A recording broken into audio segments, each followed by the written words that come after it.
Welcome to Census School 5 Census. Today we shall analyze the PYQs 2021 in Fisheries Extension Officer. First question, northwest coast of India accounts for almost 90% of the total dash landings in India. Demersal finfish, elasmobranch, non-penade prawn, lobster. The answer C ആണ് non-penade prawn. ഇതിന് പ്രധാനപ്പെട്ട രണ്ട് കാരണങ്ങൾ നമുക്ക് പറയാം. ഒന്ന്, prawns prefer shallow, muddy or sandy mud bottoms. The northwest coast of India, particularly the maritime states of Gujarat and Maharashtra, features extensive areas with a muddy sea bottom and a wide tidal flats. രണ്ടാമതായിട്ട് അവിടെ commercial shrimp and prawn ഫിഷറീസിന് fisherman കൂടുതലും ഉപയോഗിക്കുന്ന bag net or trawl net ഓർമ്മിച്ചിരിക്കുക ആണ്. അതും കാരണമായിട്ട് പറയും. സെക്കൻഡ് ക്വസ്റ്റ്യൻ, ചൂടുവലൈ with pot mesh size of 8 mm operated from plank built boats fitted with outboard engines along Kerala and Karnataka coast since 1985 is a type of gill net, ring seine, mini trawl, cast net. ഇതിന്റെ answer B, ring scene ആണ്. ഈ ചൂടവലൈ is actually a specific type of ring seine net. The main differences lie in their mesh size, the target fish, etc. Chudavale, mesh size of Chudavale ranges from 8 to 12 millimeter. Target species എന്ന് പറയുമ്പോൾ anchovies അറിയാലോ, നൊത്തോലി എന്നെല്ലാം പറയുന്നത് small fishes. Ring സെയിൻ താങ്ങൂല എന്നും പറയും. Mesh size of 18 millimeter to 22 millimeter. ഇത് target species oil, സാർഡൈൻസ്, മാക്കറൽസ്, അതായത് നെയ്ച്ചാള, അയല, ഇതൊക്കെ.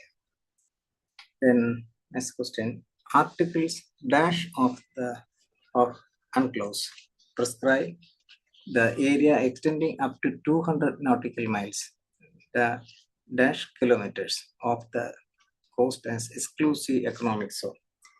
ഇവിടെ രണ്ട് ഫില്ലപ്പ് ബ്ലാങ്ക്സ് ഉണ്ട്. ഇതിൽ സെക്കൻഡ് ബ്ലാങ്ക് ഫിൽ ചെയ്യാൻ വളരെ എളുപ്പമാണ്, അറിയാമായിരിക്കും. സെക്കൻഡ് ബ്ലാങ്ക് ഫിൽ ചെയ്താൽ നമുക്ക് ഫസ്റ്റ് ബ്ലാങ്ക് ആൻസർ കിട്ടും. അതായത് ഇവിടെ എന്താ 200 nautical miles ഡാഷ് കിലോമീറ്റർ. ഇവിടെ 1 nautical mile എന്ന് പറയുന്നത് 1.852 കിലോമീറ്റർ ആണ്. അപ്പോൾ ഇവിടെ 200 nautical miles ആണ്. 200 into 1.852 370. ഈ 370 വരുന്നത് നമുക്ക് സീലല്ലേ, അപ്പോൾ അത് അങ്ങനെ ആൻസർ കണ്ടുപിടിക്കാം. പിന്നെ അല്ലാതെ നമുക്ക് ആർട്ടിക്കിൾസിന്റെ കാര്യം നോക്കാം. The United Nations Convention on the Law of the Sea, UNCLOS, is often called the Constitutional Ocean or the Oceans because it provides the legal framework for the use and governance of the world's oceans and seas. It was adopted in 10 December 1982 at Montego Bay, Jamaica, and entered into force in 16 November 1994.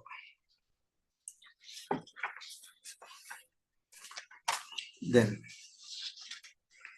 UNCLOS comprises 320 articles divided into 17 parts along with 9 annexes. ഈ എല്ലാ ആർട്ടിക്കിൾസും ഒരുപക്ഷെ ഓർക്കാൻ പ്രയാസമുണ്ടെങ്കിൽ ഏറ്റവും പ്രധാനപ്പെട്ട articles നമ്മൾ ഓർത്തിക്കേണ്ടതുണ്ട്. UNCLOS divides marine areas mainly as core maritime zones, അതായത് territorial sea article 332 extends up to 12 nautical miles from the baseline. Contiguous zone article 33 extends up to 24 nautical miles. Exclusive economic zone or EEZ 5575 നമ്മളിപ്പോൾ പറഞ്ഞതാണ്, extends up to 200 nautical miles.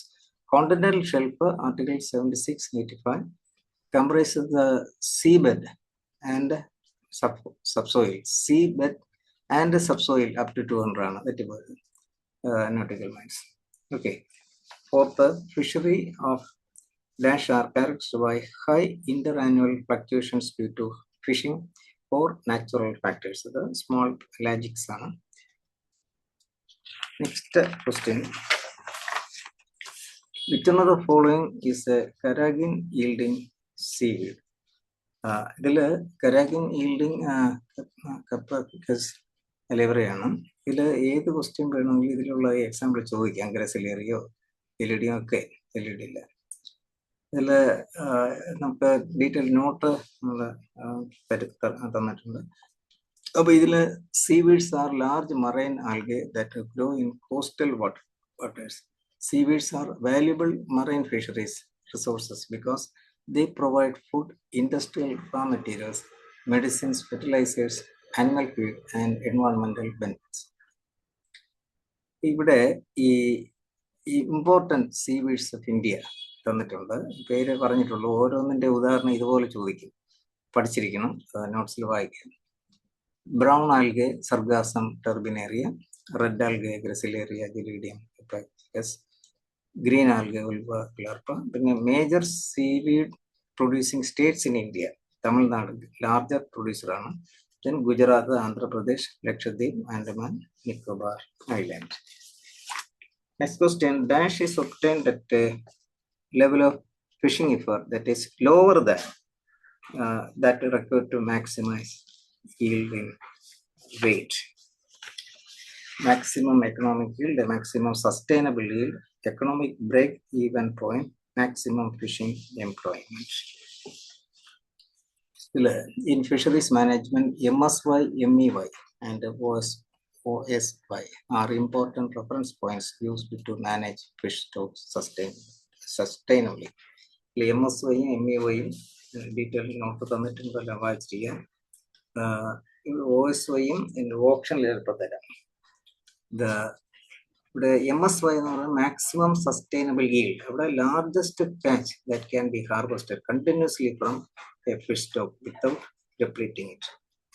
നമ്മുടെ maximum biological yield-ആണ്. MEY എന്ന് പറയുന്നത് maximum profit ആണ്. അപ്പൊ ഇതിന്റെ notes ഞാൻ തന്നിട്ടുള്ളത് കൂടുതൽ പറയുന്നില്ല. ഇതില് ഈ ക്വസ്റ്റ്യനിൽ എന്തുകൊണ്ട് വന്നത് നോക്കാം. ഇവിടെ MSY എന്താണ് സസ്റ്റൈനബിൾ ആയിട്ട് മാക്സിമം ഈൽഡ് പ്രൊഡ്യൂസ് ചെയ്യുക. ഒരു ഫിഷിന്റെ പോപ്പുലേഷൻ ഡിക്ലൈൻ ആകാതെ എത്രത്തോളം അവിടെ നിന്ന് ഹാർവെസ്റ്റ് ചെയ്യാം. പ്രോഫിറ്റിനെ പറ്റിയോ എഫർട്ടിനെ പറ്റിയോ ഒന്നും നോക്കുന്നില്ല. MEY എഫർട്ട് കുറച്ചുകൊണ്ട്, എഫർട്ട് എന്ന് പറഞ്ഞാൽ ടൈം, കോസ്റ്റ് എക്സെട്ര കുറച്ചുകൊണ്ട് മാക്സിമം ഈൽഡ് ഉണ്ടാക്കുന്നതാണ് MEY. At MEY compared to MSY, the fish catch is lower, fishing profit is higher. എല്ലാം തിരിച്ചു ചോദിക്കുന്നപ്പോൾ അതുപോലെ മറ്റൊരു പ്രധാനപ്പെട്ട ഒരു കാര്യം കൂടെ നോക്കുക. MEY എന്താ? ഇൻ MEY റെന്റ് എന്നാണ് ഞാൻ പറയാം. Rent is larger than at MSY. ഓർത്തിരിക്കുക, റെന്റ് എന്ന് പറയുമ്പോൾ total revenue minus total cost ആണ്. ഓക്കെ. അതുപോലെ OSY ഓർത്തിരിക്കുക എന്താണ്? Balance sustainability, economics and social welfare. പിന്നെ മറ്റുള്ള ക്വസ്റ്റ്യൻ ഞാൻ വേറൊരു ക്ലാസ് തരാം. ഇപ്പോൾ ഓക്കെ, താങ്ക് യു.